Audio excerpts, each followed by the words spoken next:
RG Kar hospital থেকে বলছিলাম। এই বিষয়টা তাদের গালে চড় মেরে বলে দিচ্ছে যারা বলেছিল যে মেয়ের নামে আপনি রাজনীতি করছেন।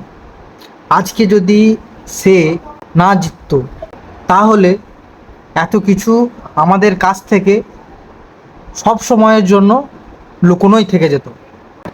3 জন অফিসার সাসপেন্ড হয়েছে এই কেসের সম্বন্ধে জড়িত।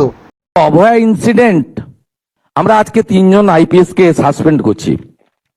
মিস্টার বিনীত গোয়েল, উনি এখন এডিজি রয়েছেন আইবিতে, আর আরো 2 জন আইপিএস, শ্রীমতী ইন্দিরা মুখার্জি এবং শ্রী অভিষেক গুপ্তা। এই 3 জনকে আমরা আজকে সাসপেন্ড করলাম due to mishandling and offering bribe to the victim family. সেই সময় যদি টাকা না দিয়ে জাস্টিস দেওয়ার ব্যবস্থা করা হতো সেটা সব থেকে ভালো হতো, কিন্তু সেটা হয়নি। এত লোক রাস্তায় বেরোলো, কিচ্ছু পরিণাম হলো না। কিন্তু এখন তার উপরে পুনরায় স্টাডি হচ্ছে, সমস্ত যে ধাঁধাগুলো আছে একটা একটা করে খুলছে। দেখা যাক কতদূর পর্যন্ত এটা পৌঁছায়। 3টে কল রেকর্ডিং আমরা পেয়েছি, একবার কল রেকর্ডিংগুলো শুনে যান। 3টে আমি অডিও শোনাবো, কি ভয়ঙ্কর দেখুন।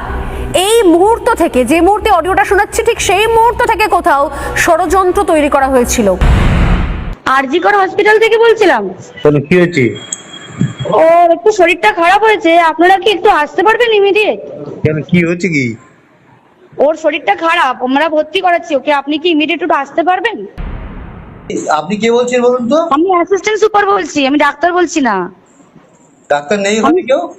আমি সুপারিনটেন্ডেন্ট কথা বলছি। হ্যালো, হ্যাঁ ঠিক আছে। হ্যাঁ আমি অ্যাসিস্ট্যান্ট সুপারিনটেন্ডেন্ট কথা বলছি। আপনার মেয়েকে আমরা এমার্জেন্সিতে নিয়ে এসেছি, আপনারা আসুন, এসে যোগাযোগ করুন। ও কি হয়েছিল? কি ও তো ডিউটিতে ছিল। আপনারা জলদি চলে আসুন, যতটা তাড়াতাড়ি পারবেন। সুপার বলছি।